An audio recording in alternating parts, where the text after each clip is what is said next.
So today we're checking out the GoPro Hero 8. This is the newest of GoPro's cameras. I've had it for about a few months now, and I thought it'd be nice to do kind of a 2020 update.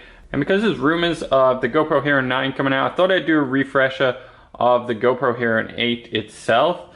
Show you some of the features and what I like about it, whether it's worth upgrading to the 8 now or waiting until the 9 actually comes out. So this is pretty much it, stock out of the box. You get the standard little mount with the anti-vibration little dampener. Yeah, this is just a stock GoPro Hero 8. So you kind of got the side button here, turns it on, and then it functions as the mode button too, the power switch, and then the water sealed battery and SD card slot. The door does come off pretty easy, and it is surprising that it's waterproof. It doesn't seem like a super tight seal, but that's what they say. They do have the new battery in here. I think it holds less of a charge, or the GoPro uses more of a charge than previous models, but could be just the computing power of it using more battery life with it. You do kind of get the standard monitor on the front telling you what mode you're in. So let's go ahead and power it up. So you just push this button once. They do have the quick on and off, so you can turn that on and off really easy. So as you can see, you have a few different modes with this one. The monitor is nice and clear, easy to use.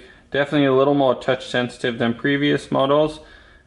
Easy swipe left, up, down to switch between the main modes. So yeah, a lot of it has a really good interface to it.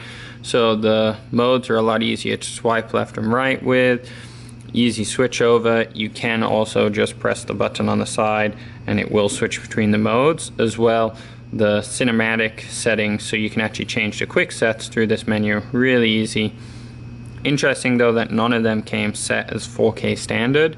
Not sure why they did that, but you do have the quick boost setting there to really get super stable video, slow-mo off to the side, and the lens setting, so you can choose how wide or narrow of a field of view it is.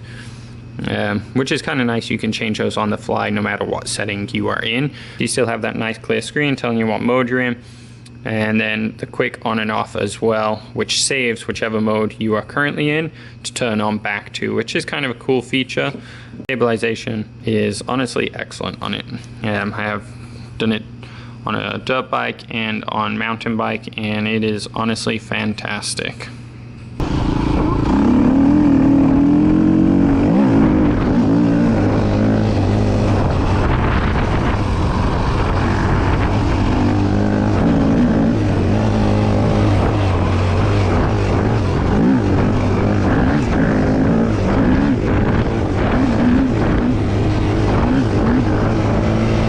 I would definitely recommend the Hero 8.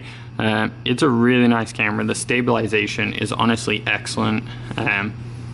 It's pretty fast, pretty responsive. I have had it crash a couple times on me. I'm not too sure why, but a simple place pulling the battery out and putting it back in seems to fix that.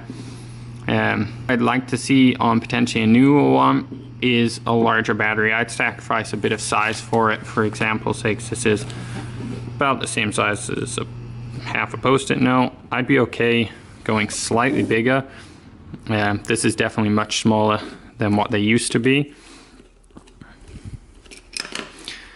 I do really like the foldable legs, so then it becomes much more small storage wise, and a really small camera.